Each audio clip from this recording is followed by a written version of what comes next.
Hoy es un programa bastante particular. No vamos a tener ningún invitado, o sí quizás, o sí. No va a haber alguna figura del fútbol tal como los venimos acostumbrando. Es extraño, pero es un programa que jamás en mi vida pensé hacer y que hoy quise hacer. Hoy quise hacer. Me debatí entre la posibilidad de no venir, naturalmente, de no hacer el programa, pero creo que no es lo que mi padre hubiese querido. Él amaba que yo hiciera radio, amaba que yo hiciera televisión, le gustaba que yo me dedicara a pleno a lo que es mi profesión, mi pasión, la única que he sabido abrazar a lo largo de mis años de vida, e interpretando de alguna manera esto, y entendiendo que él va a estar sobrevolando por acá presente en todo momento, es que decidí hacer el programa. Perdí a mi viejo hace 3 días. Y la verdad es que, para ser honesto, la conmoción es absoluta. Hay una sensación de orfandad que seguramente le pasará a cualquiera de ustedes en la misma situación, les habrá pasado o les va a pasar. No es un sentimiento distintivo el mío, es distintivo para mí, para mi vida. Nunca había tenido una pérdida significativa en el ámbito familiar y de alguna manera, bueno, es la primera vez y es la más fuerte de todas, seguramente, ¿no?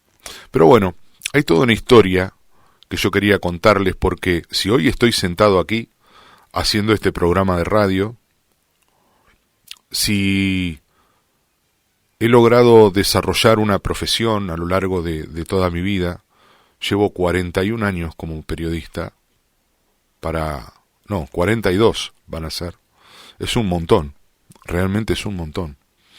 Y si esto ha ocurrido, es gracias a mi viejo, y ya les voy a explicar por qué. Hoy quiero hablarles de algún modo, y quiero que me lo permitan, por favor, porque entiendo que me estoy tomando una licencia fuera de lo común, pero hoy voy a hablar de mi viejo, voy a hablar del vínculo que teníamos, voy a hablar de cómo, de alguna manera, él logró transmitirme la pasión por el fútbol. Él nació en el 36, el 23 de mayo de 1936, y se crió aquí en el barrio Lacotay,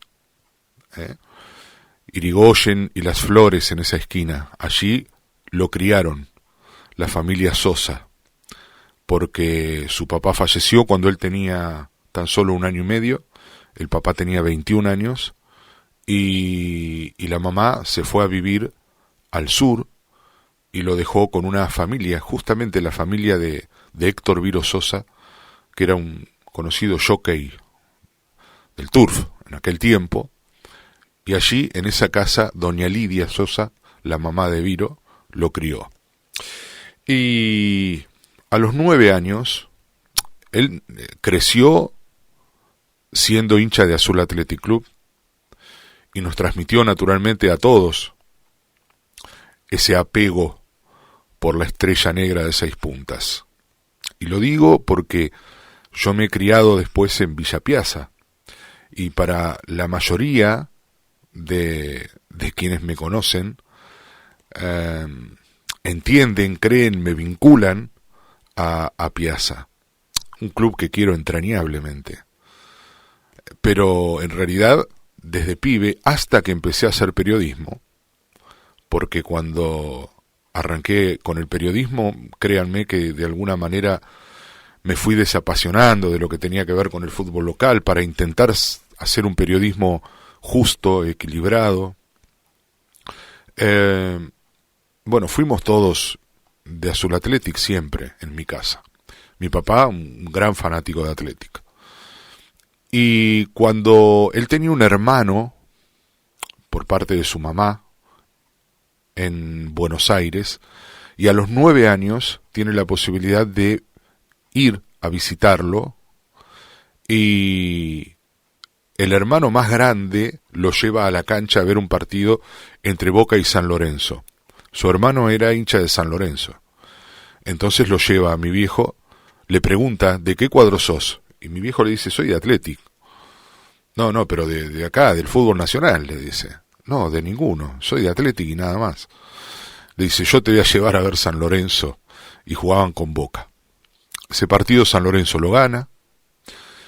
Era aquel San Lorenzo que fue campeón en el 46, con un equipo que formaba con Blasina, Banzini y Basso, Subieta, Greco y Colombo, Imbellioni, Farro, Pontoni, Martino y Silva. Ese equipo, esa formación que yo digo tan naturalmente de memoria, la recuerdo desde aquella primera vez que mi viejo me la transmitió. Él me hablaba mucho de ese equipo y a mí me quedó la formación y no me la olvidé en mi vida. Por eso la puedo repetir así sin problemas. Ese equipo fue uno de los grandes equipos de la historia del fútbol argentino. Mi viejo quedó deslumbrado y naturalmente que se hizo hincha de San Lorenzo para el resto de su vida. Lo anecdótico es que mi tío, el fanático de San Lorenzo que lo llevó a ver al Ciclón y que lo hizo hincha de San Lorenzo, después se hizo de Boca. Raro, ¿no? Pero el viejo se hizo de San Lorenzo y quedó así para toda la vida.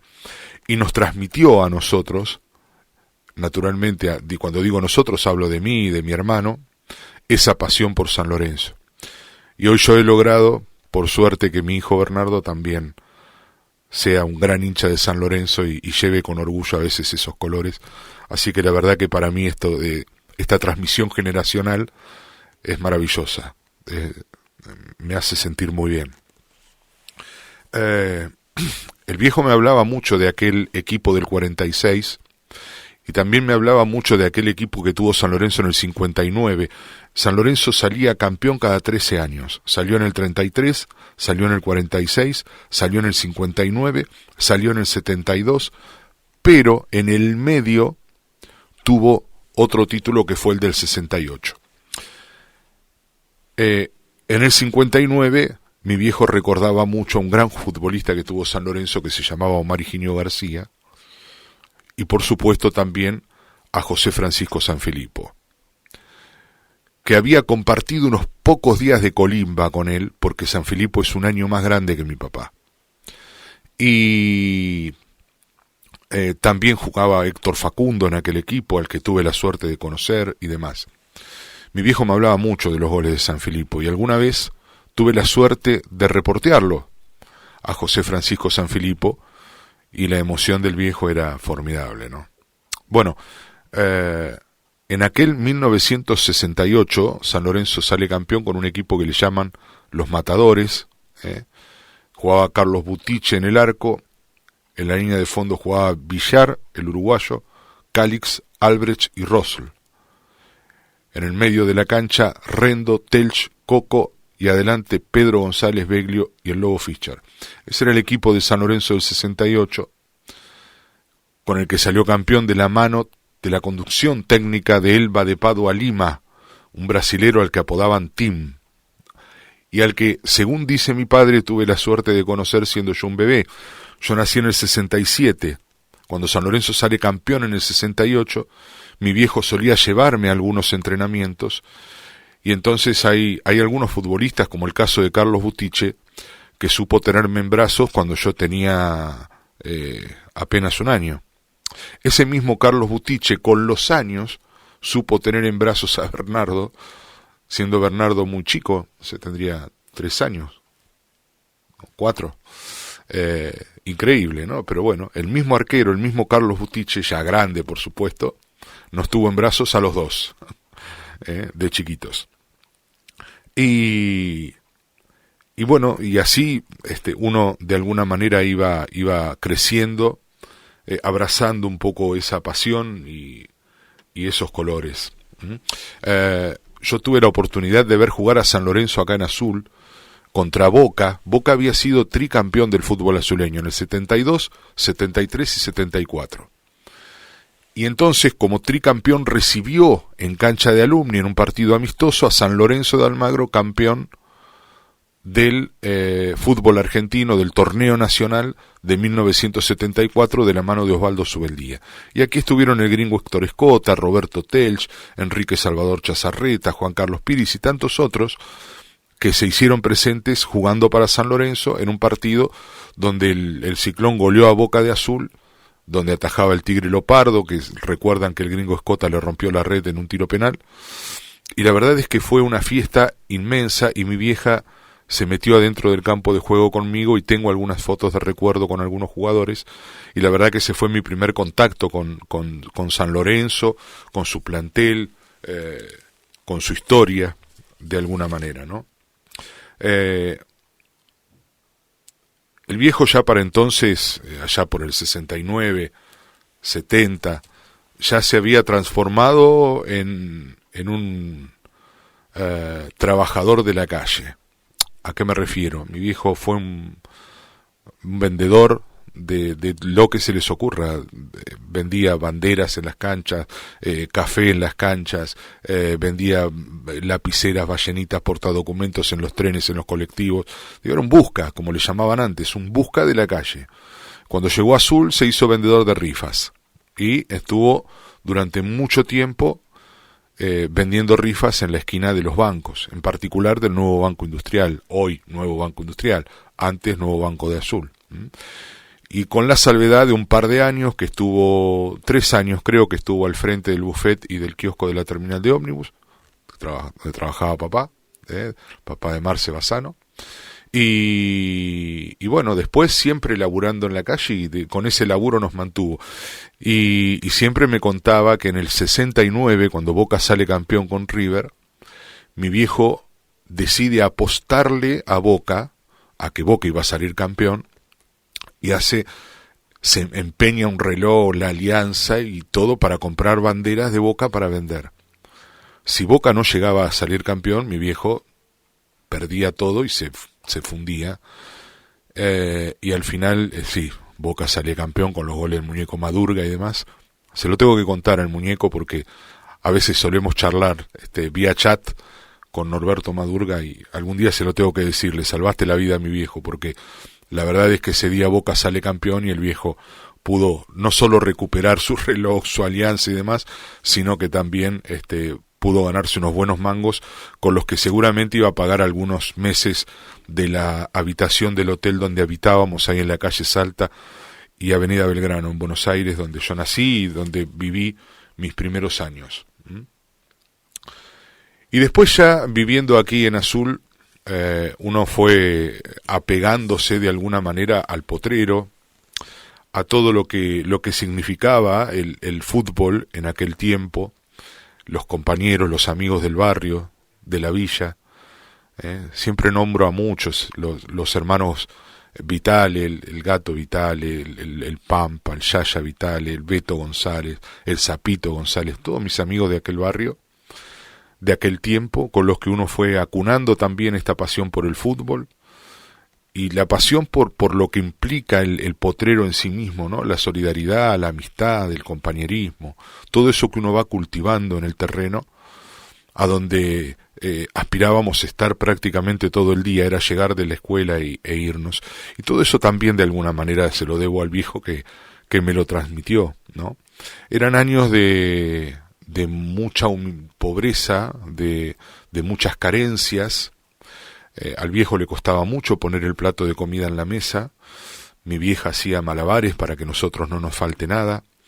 Cuando se nos rompía un pantalón, mi vieja lo que hacía era ponerle pitucones y coser todo el tiempo, porque no había para comprar otro, y las zapatillas había que cuidarlas, y el viejo laburaba todo el día afuera para poder de alguna manera traer, era día a día. La comida era día a día, ¿sí? Sin embargo, hubo algo que él nunca dejó de comprarme, y me imagino que lo haría con muchísimo esfuerzo. Pero yo, todos los martes, al mediodía, me sentaba en el umbral de la puerta de mi casa. Era muy chico, naturalmente, tenía 9, 10 años, para esperarlo para verlo doblar la esquina, porque sabía que venía con la revista El Gráfico bajo el brazo. Y para mí era Disney tener esa revista El Gráfico. Y él me las compraba. Insisto, entiendo que debe haberlo hecho con mucho esfuerzo, porque si uno se trasladara al tiempo de hoy, no sé cuánto puede costar una revista, pero él en esa época todos los martes me traía, porque llegaba los martes Azul, me traía la revista El Gráfico y a mí me volvía loco eso. Y ese recuerdo lo tengo totalmente presente. Ahora, hay un episodio puntual que de alguna manera a mí me cambia la vida, me la marca, y por eso digo que hoy estoy aquí gracias a él. Era un día de Reyes y mi papá no tenía un peso para poder comprarnos un regalo, ¿no? Y esto a cuántos les habrá pasado alguna vez, ¿no? Es decir, los pibes sabemos que esperan, te hacen la cartita, te piden no sé, la pista, la pelota, los botines, y vos no tenés. ¿Y qué haces? ¿No? Bueno, a mi viejo le pasó un montón de veces. Y ese día en particular él estaba en la esquina del nuevo banco, como tantos otros días, y pasa una mujer que acababa de enviudar. Entonces le dice: Silva, usted sabe que falleció mi marido hace unos días, y él coleccionaba la revista El Gráfico desde hace muchos años, y yo no sé qué hacer con todo eso. Si usted sabe de alguien que le interese, me avisa. Y mi papá entonces le dice: ¿usted no me las regala? Y sí, claro, y la cuestión que llegaron las 12, yo voy hasta el arbolito, ya grande yo, 9, 10 años, voy hasta el arbolito de Navidad a buscar mi regalo, y mi viejo me dice: ¿qué pasó con el regalo? Y no hay nada, le digo, no vinieron los Reyes. Mi hermano era más chico, mi hermano tenía 5 años. Entonces agarra y me dice: ¿estás seguro que no vinieron? No, no vinieron, papá. Le digo: no hay nada. Entonces me dice: ¿y por qué no buscas bien? Lo estoy contando y me estoy acordando como si me hubiese ocurrido ayer. Entonces me dice: ¿buscas bien?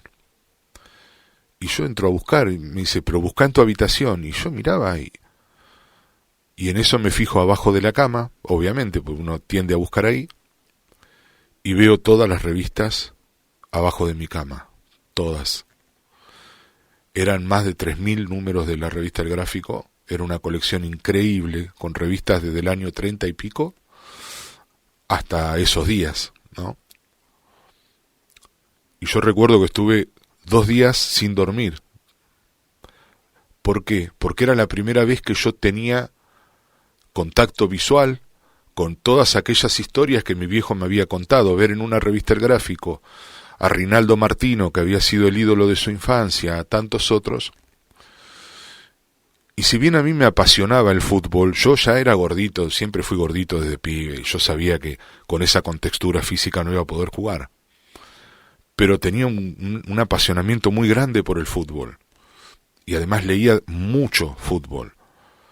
Entonces, a través de la revista El Gráfico, decidí intentar ser periodista deportivo. Yo ya de pibito hacía cuadernos con crónicas, con recortes e intentaba armar de alguna manera, diagramar eso. Y después tenía la costumbre de jugar con una moneda y con los dedos, ¿no? Entonces armaba partidos de fútbol en la mesa de mi casa con una moneda como pelota y con los dedos jugando y dribleando y convirtiendo y pateando y demás, simplemente para poder relatar. Yo relataba los partidos de fútbol. Tengo algunos compañeros todavía de la primaria que recuerdan cuando yo me sentaba en el fondo del salón y relataba partidos de fútbol imaginarios ahí sentado, y bueno, nada.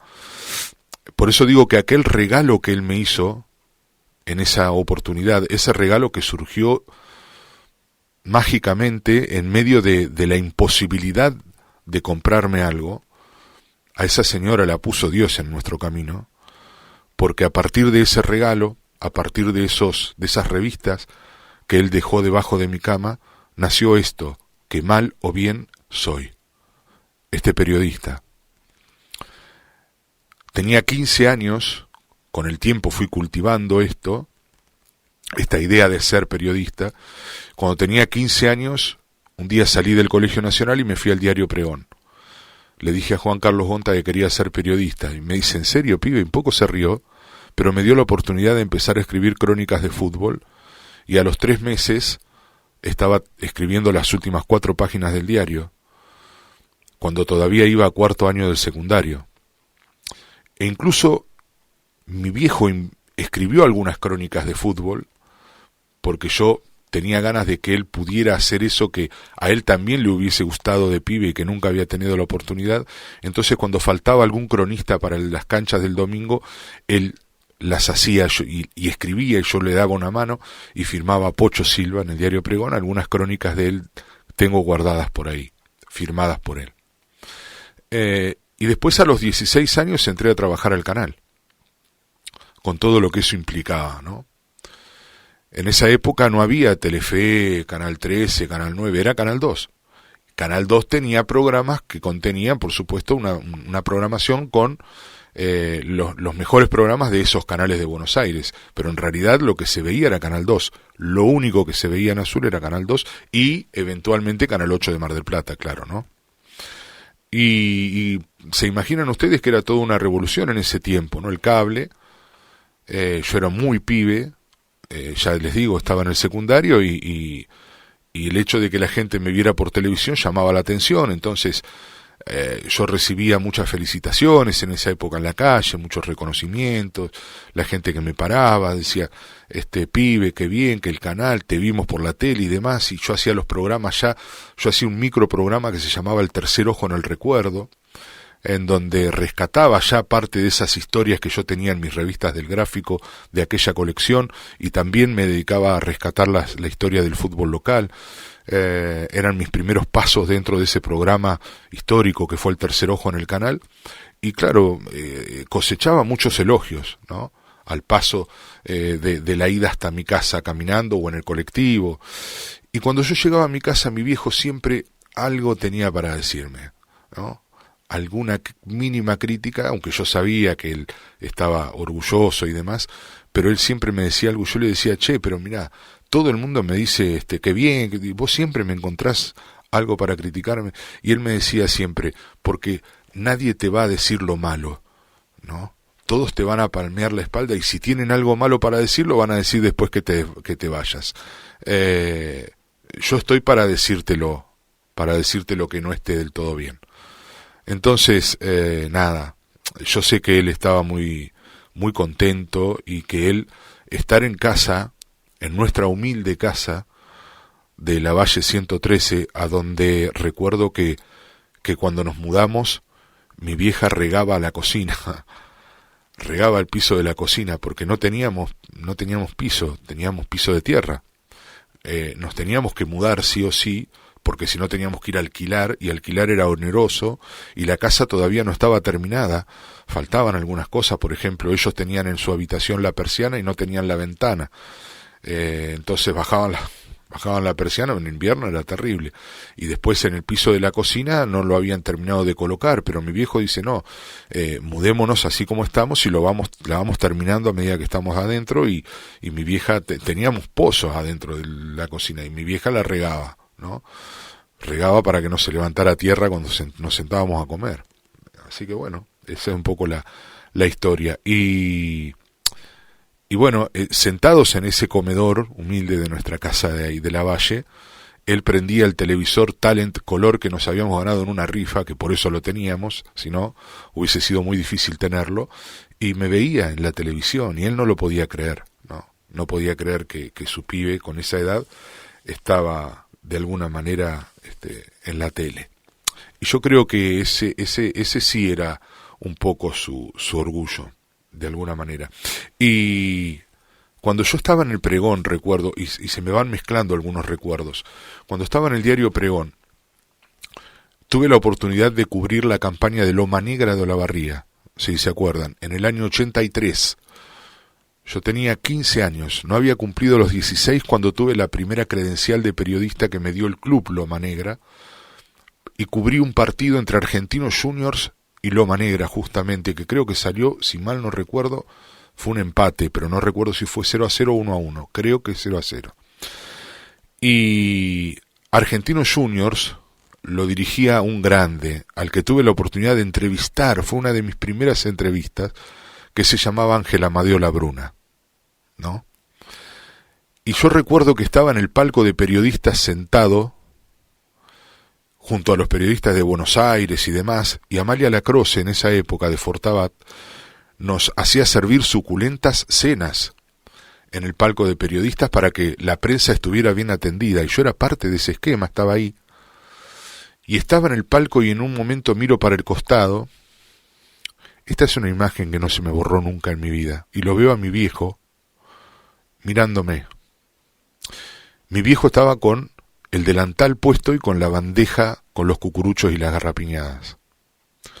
Él hacía la vuelta a toda la cancha vendiendo a los cucuruchos y garrapiñadas, a los cucuruchos y garrapiñadas, y vendía. Y me miraba, y se quedó mirándome. Y yo entendí de alguna manera lo que él le estaba pasando por su mente en ese momento, ¿no? Un tipo de la calle, un pibe abandonado de chiquito, él con la bandeja con los cucuruchos y la garrapiñada, y su pibe de 15 años sentado en el palco de periodistas. Yo creo que se debe haber sentido muy orgulloso y probablemente conforme con lo que él estaba haciendo de mí. Después yo hice lo que pude conmigo, ¿no? Lamentablemente no siempre uno hace las cosas bien, pero que él conmigo hizo todo bien, hizo todo bien. Por eso, viejo, agradecido, eternamente, eternamente. Y aquella imagen, ¿no? Ese contraste entre el lugar donde estaba yo y el lugar donde estaba él, me quedó para siempre guardado en la memoria. Lo que él no sabe es que yo, cuando lo vi con la bandeja de cucuruchos y garrapiñada, una bandeja blanca que recuerdo perfectamente, también me sentí orgulloso. Porque él, con ese laburo que yo hubiese sido incapaz de hacer, nos dio lo poco o mucho que tuvimos siempre. Y yo digo que, a ver, cuando uno habla de carencias, de pobrezas y demás, puede malinterpretarse. Yo digo que nosotros siempre tuvimos lo que necesitábamos. Yo nunca sentí que me faltara nada. Por eso yo, alguna vez cuando lo he hablado con él, siempre se lo remarqué. Yo sentí que a mí no me faltaba nada, porque yo tenía un plato de comida en mi casa, tenía una prenda para vestirme, y tenía fundamentalmente todo el amor del mundo.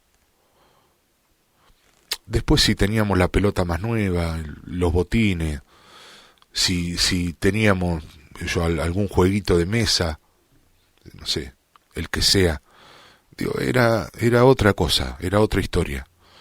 Pero yo sentí que tenía todo lo que necesitaba. Yo digo que paradójicamente, cuando yo hablo de mi infancia, hablo de los años felices. En ese barrio, en Villa Piazza Sur Profunda, como yo le llamo. Y sí, y eran años de que estábamos pobres, muy pobres, pero hay quienes no entienden que vos podés ser pobre y feliz. Nosotros éramos pobres y felices. Sentados bajo la higuera de mi casa, ahí en el piso de tierra, en el patio de tierra, que puedo verlos en este momento a mis viejos ahí compartiendo lo poco que teníamos, éramos felices. Nos reíamos mucho, teníamos la libertad de jugar en el terreno, en el potrero, a la bolita en la vereda, éramos felices con eso que teníamos. La cuestión que aquel episodio entonces les decía, de Loma Negra, de alguna manera me fue marcando. Y después pude darme algún que otro gusto, ¿no? Su ídolo de la infancia había sido, en el fútbol, Rinaldo Martino, Mamucho le decían, un crack, un 10 que tuvo San Lorenzo de Almagro y que jugó en Boca, jugó en la selección argentina, fue campeón de América, es más, hizo un golazo para que Argentina sea campeón de América, como lo fue ahora, y yo un día digo, tengo que ir a buscarlo, lo tengo que encontrar, tengo que cumplir el sueño de mi viejo e ir a buscarlo. Entonces lo rastreé y lo encontré, estaba de encargado de una plaza en Buenos Aires, en Capital Federal. Llegué y había como si fuera una casillita, como la que hay en la Plaza Belgrano, y ahí adentro estaba Rinaldo Martino, increíble. Esto en Europa no pasa, ¿no? Increíble. Digo, yo pienso cómo terminó Di Stéfano con todos los honores, siendo presidente honorario del Real Madrid y con un sueldo de por vida, y pienso cómo terminaron algunos ídolos del fútbol argentino y no lo puedo creer. Pero ahí lo encontré. Y la satisfacción de mi viejo, que yo había estado con Rinaldo Martino. Y un día, y esto no tiene que ver con el fútbol, tiene que ver con el automovilismo, mi viejo me contaba que cuando eran chicos iban a ver las carreras de turismo de carretera y los grandes premios. Entonces estaba la puja, los que eran hinchas de Gálvez y los que eran hinchas de Fangio, ¿no? Entonces él me decía que era un fanático de Fangio. Y el Chueco había sido el ídolo de toda su vida, de toda su vida. Un día yo tenía que ir al Hotel Sheraton a cubrir y a participar y a cenar a la noche de los Olimpia, como parte del círculo de periodistas deportivos. Yo ya estaba en el canal, ya era un poquito más grande, 20 y pico de años, y le digo, papá, vamos. Y fuimos, se trajeó el viejo y fuimos al Hotel Sheraton a comer. Me acuerdo que estábamos en nuestra mesa, comió, había deportistas en todos lados. En nuestra mesa comimos con Guillermo Vilas, y comió al lado mío un actor que se llama, porque vive obviamente, Víctor Bo, al que yo había visto infinidad de veces en aquellas películas de los superagentes, ¿no? Parecía increíble tenerlo al lado, en mesa redonda, y ahí comimos. Y mi viejo, que no paraba de decirme, yo este hotel venía a vender los diarios a la puerta. Yo vendía los diarios en la puerta del Sheraton y hoy estoy comiendo acá adentro, me decía. Entonces, yo tuve la enorme suerte, de que me acunara amistosamente don Juan Manuel Fangio, al punto que me invitó a algunos de sus cumpleaños, a algunos festejos, y tuve la suerte también, la posibilidad, no sé si suerte, de estar el día de su despedida, el día de su velatorio, al lado de su cajón. Don Juan estaba esa noche en el Sheraton. Entonces yo lo encuentro, charlo un rato con él y le digo, y mi papá estaba en otro sector del hotel, del salón. Entonces le digo, don Juan, ¿usted no me espera un ratito, un segundo, que yo le quiero presentar a alguien? Sí, mi hijo. Sí, mi hijo. Y me esperó. Se quedó parado ahí como una estatua. Fangio, 5 veces campeón mundial de Fórmula 1. Entonces me acerco hasta donde estaba mi viejo y le digo, papá, le digo, ¿me querés acompañar un cachito que te quiero presentar a alguien?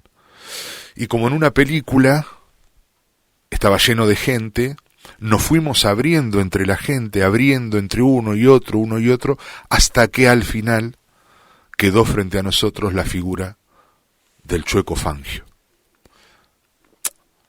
Cuando mi viejo lo vio, la emoción que le agarró, y le dijo, don Juan, le dice, y lo abrazó, y el viejo lo abrazó, el Chueco lo abrazó a mi viejo, y ahí la foto que publiqué en Facebook hace un par de días, no, ayer creo, de ese encuentro, que para mí era cumplirle un sueño al viejo, ¿no? Presentarle al ídolo de toda su vida, decirle, papá, Fangio, mi papá, acá están. Y bueno, y la verdad es que fue un recuerdo maravilloso que por supuesto nunca me voy a olvidar. En el año 79, y me vengo otra vez para atrás, nos había prometido que nos iba a llevar a mí y a mi hermano a ver San Lorenzo y Huracán en el viejo gasómetro de Avenida La Plata. Ese día, cuando amanecimos, llovía a cántaros.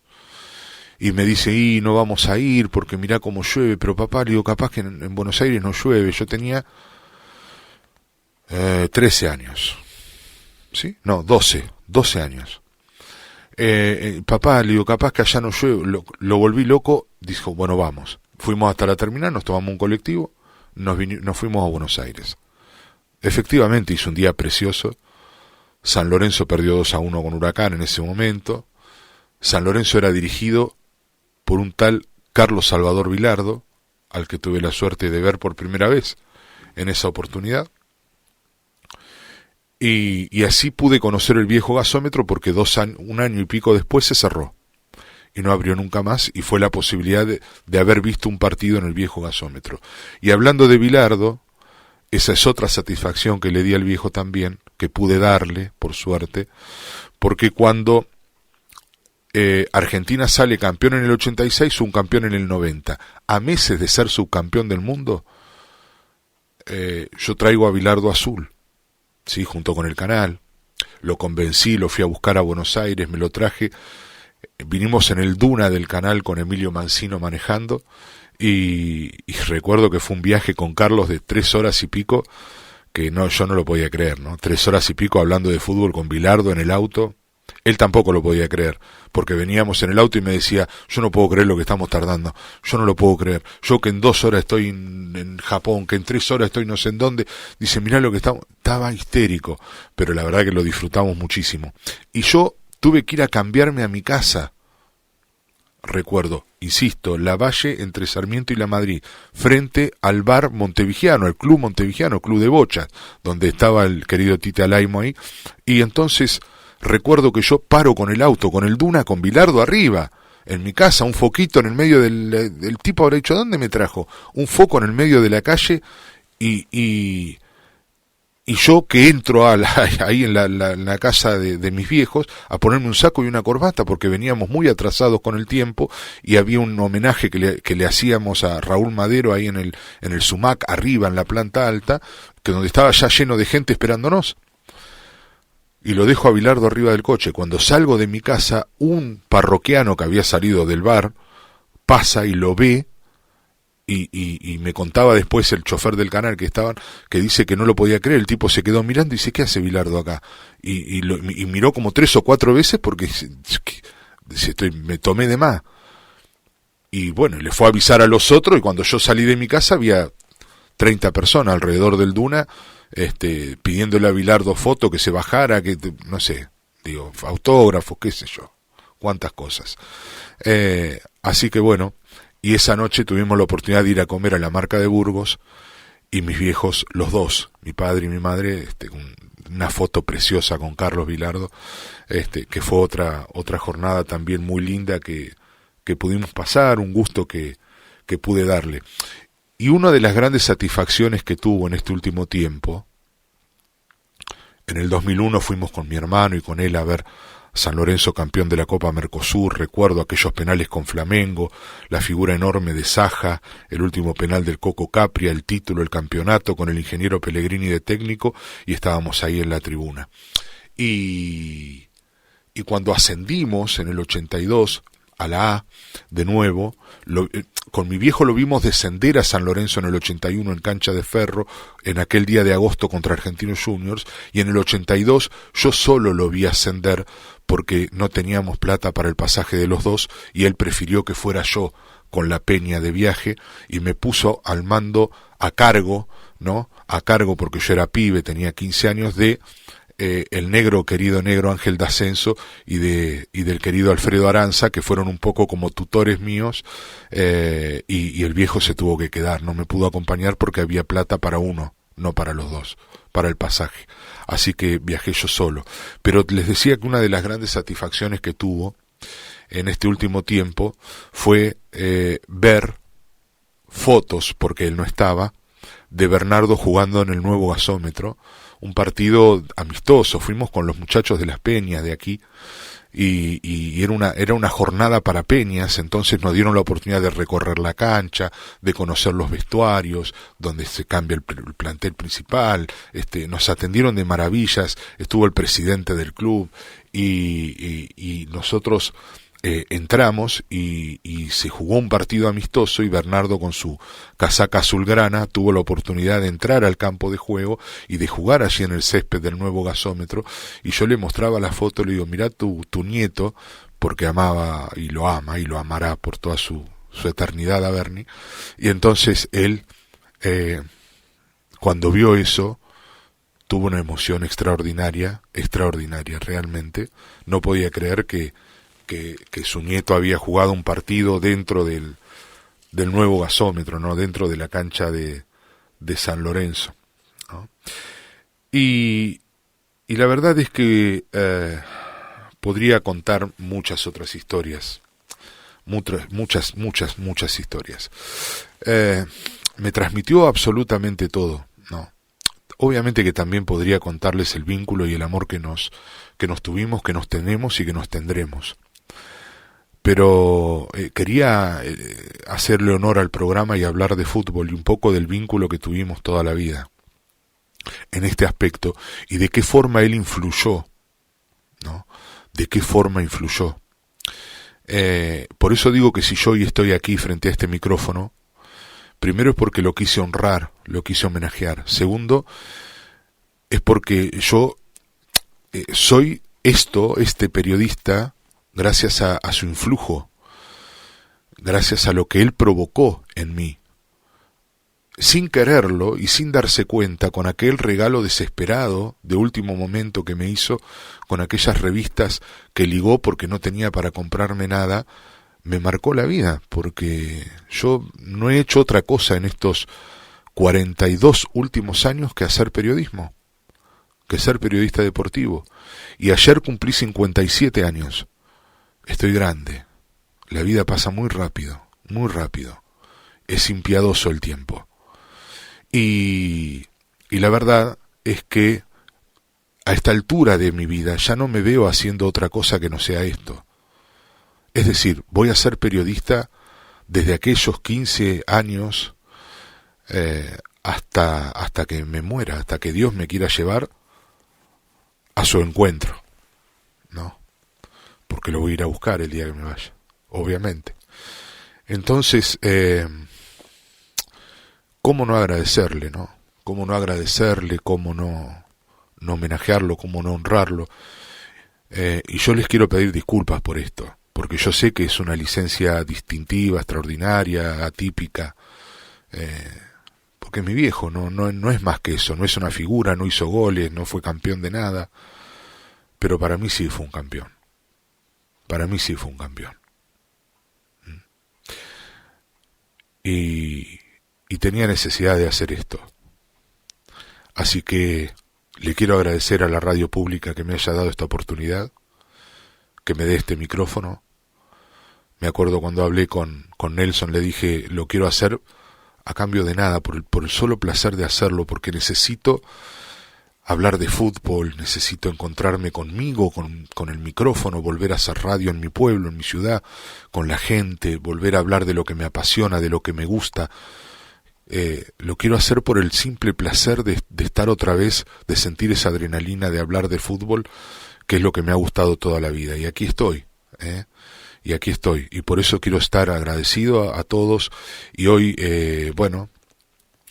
insisto, no he hecho un programa distinto, quizás para mí, para mis afectos, para mi vida, para esto que hoy está transformado en melancolía. Pero bueno, nada. Gracias de nuevo.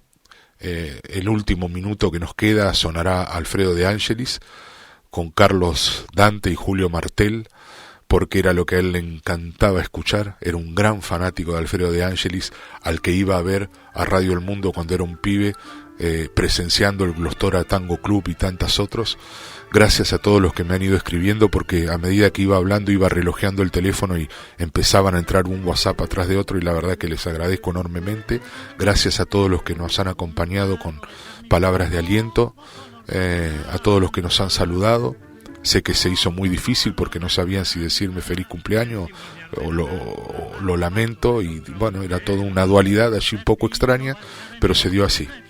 El próximo miércoles vamos a estar nuevamente hablando de fútbol, ya seguramente con otras figuras, con otra gente y volviendo un poco a la normalidad. Marce Bassano, gracias por todo. Tu viejo ha tenido alguna historia en común con el mío, se han querido bien, así que gracias por haber estado y nos encontramos el próximo miércoles. Bernie, gracias por estar al lado mío siempre.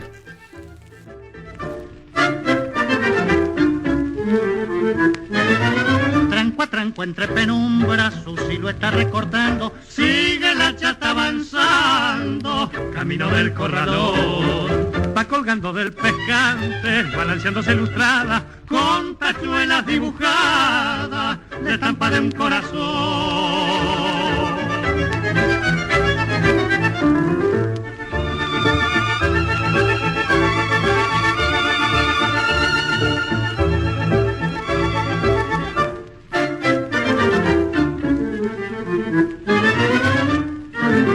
Las riendas en la derecha, entre Tristón y Altanero, entre Tristón y Altanero, canturreando va el carrero con un clavel en la oreja, sombrero sobre una ceja, un pañuelito anudado, un pañuelito anudado, pantalón abombachado, blusa corta remangada y sobre el pecho estampada la inicial que le han bordado.